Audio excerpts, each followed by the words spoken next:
नमस्कार, मैं सलोनी नांदे और आप देख रहे हैं केसरी उजाला न्यूज।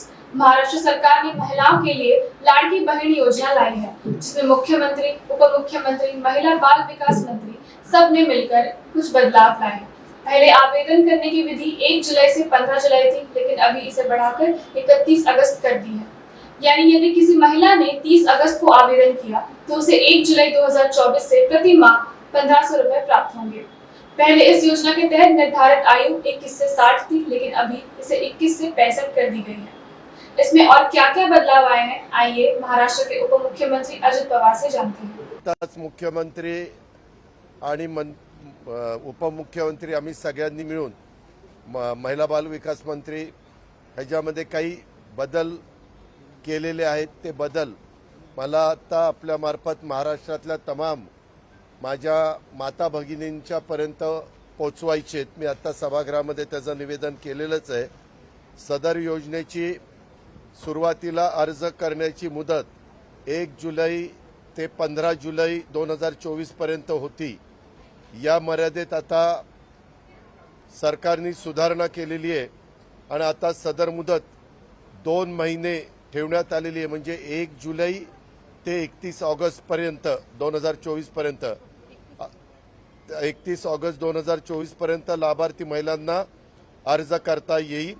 तसेच 31 ऑगस्ट 2024 पर्यंत अर्ज करण्यात आलेल्या लाभार्थी महिलांना जर एखाद्या महिलेने 30 ऑगस्टला अर्ज केलेला असेल तर तिला लाभ मात्र 1 जुलै 2024 पासून दरमहा 1500 रुपये अशा पद्धतीने देण्यात येईल। म्हणजे जरी काहींना उशीर झाला, कारण आम्ही आता बघतोय बहुतेक ठिकाणी एवढी गर्दी होतीये। आमदारांनी पण सांगितलं, अनेक मंत्री महोदयांनी सांगितलं की गर्दी जास्त होती। महिलांना असं वाटतं की 15 दिवसात आपलं नाव तिथं गेलं पाहिजे, त्याच्याकरता तिथं गर्दी होऊ नये, त्यांना तिथं त्रास होऊ नये, याकरता खबरदारी म्हणून राज्य सरकारने हा निर्णय घेतला। या योजनेमध्ये पात्रतेमध्ये देखील अधिवास प्रमाणपत्र आवश्यक असल्याचं नमूद करण्यात आलं होतं। आता लाभार्थी महिलेकडे अधिवास प्रमाणपत्र उपलब्ध नसेल त्याऐवजी 15 वर्षापूर्वीचं तिचं रेशन कार्ड असेल किंवा मतदार ओळखपत्र असेल किंवा शाळा सोडल्याचा तिच्याकडे प्रमाणपत्र असेल किंवा जन्म झाल्याचा दाखला असेल, यापैकी कोणतेही ओळखपत्र हे प्रमाणपत्र ग्राह्य धरण्यात येणार आहे। त्याच्यामुळे तो एक त्यांना रिलीफ मिळेल। आणि मागे आम्ही या योजनेमध्ये 5 एकर असणाऱ्यांनाच ही योजना द्यायचं असं ठरवलेलं होतं, परंतु 2.5 लाखाची अट आहे, पण 5 एकराची अट काढून टाकली। कारण आपल्या महाराष्ट्रात जिरायत भागामध्ये काहींचं 7 एकर 8 एकर क्षेत्र असतं, पावसावर अवलंबून असतं, त्यांना उत्पन्नही जास्त मिळत नाही। म्हणून आता ही 5 एकर शेतीची अट देखील वगळण्यात आलेली आहे। सदर योजनेचा लाभार्थी महिलांचा वयोगट आम्ही सुरुवातीला सांगितलं ते वय वर्ष 21 ते 60 होता, आता वय वर्ष 21 ते 65 वर्ष वयोगट करण्यात आलेला आहे।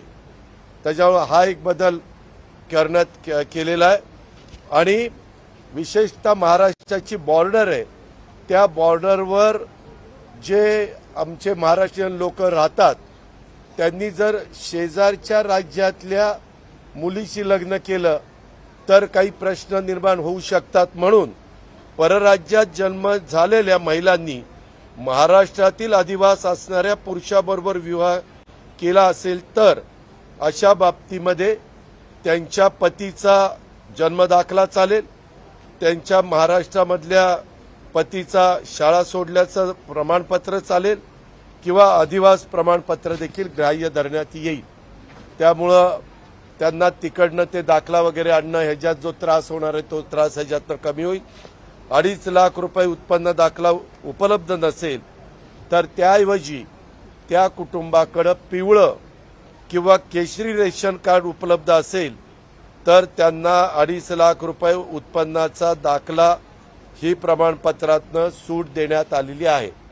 म्हणजे केशरी आणि आमच्या पिवळ्या रेशन कार्ड धारकांना दाखल्याची गरज नाही 2.5 लाख उत्पन्नाच्या। आणि सदर योजनेमध्ये समजा कुटुंबातील एका पात्र अविवाहित महिलेला सुद्धा योजनेचा फायदा देण्यात येईल. म्हणजे जी पत्नी असती ती 21 ते 65 वयोगटातली असली तर तिला तर फायदा मिळणारच आहे. परंतु जर त्या पत्नीला 22 किंवा 23 वर्षाची मुलगी असेल आणि ती त्या घरातच राहत असेल तर त्याही भगिनीला आम्हाला हा फायदा द्यायचा, ह्या योजनेचा लाभ द्यायचा. त्याच्यामुळं त्या कुटुंबातील एका अविवाहित महिला पात्र वयोगटात बसत असेल तर तिलाही लाभ मिळणार आहे. अशा पद्धतीने ह्याच्यात बदल करण्याबद्दल सभागृहात सांगितलेलं आहे. कुणालाही एक पैसा देण्याची गरज नाही. थोड्याशा आमच्या महिला घाबरलेल्या होत्या. 15 जुलैपर्यंत आपला अर्ज गेला नाही तर आपलं कसं होणार. आता तर 31 जुलैपर्यंत दिली 60 दिवस आहे. आणि जरी यदा कदाचित तिचा अर्ज हा ऑगस्टमध्ये मंजूर झाला तरी देखील तिला जुलै आणि ऑगस्टचे 3,000 रुपये त्या ठिकाणी मिळणार आहेत. आणि हे साधारण आम्ही 15 ऑगस्ट ते रक्षाबंधन 19 ऑगस्ट आहे. 15 ते 19 पर्यंतच आम्हाला हा त्यांचा जो काही लाभ आहे तो लाभ आम्ही वितरित करणार आहोत.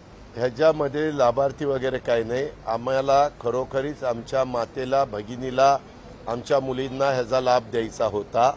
परंतु एखादी नवी योजना आली तर पहिल्यांदा निर्णय घेताना काही त्याच्यामध्ये त्रुटी राहतात. आमच्या लक्षात आलं. आमच्या महायुतीच्या अनेक आमदारांनी ही अडचण सांगितली. त्या खात्याचे मंत्री आदिती तटकरे यांनी हे प्रश्न निर्माण झालेत असं सांगितलं. त्याच्यामुळे आज मुख्यमंत्री, दोन्ही उपमुख्यमंत्री आणि महिला बालविकास मंत्र्यांनी ठरवलेलं होतं की सगळ्या अधिकारी वर्गाला घेऊन ह्याच्यात काही चेंजेस करायचे. ते चेंजेस केले. ते सभागृहामध्ये आपण तिथं सांगितले, तिथं फ्लोअरवर आणले आणि तुमच्या मार्फत महाराष्ट्रातल्या चांद्यापासून बांद्यापर्यंत तमाम माझ्या मुलींना, माझ्या भगिनींना, माझ्या मातांना हा सगळा निरोप पोहोचवण्याचा आमचा प्रयत्न आहे. आता त्याबद्दल सगळं चाललेलं आहे. सारखं काहीतरी काढू नका. ह्याच्याबद्दल जी काही चुका झालेल्या असतील त्यांच्यावर अतिशय कडक अशा प्रकारची कारवाई केली जाईल. जे दोषी असेल त्यांना कुठंही पाठीशी घातलं जाणार नाही.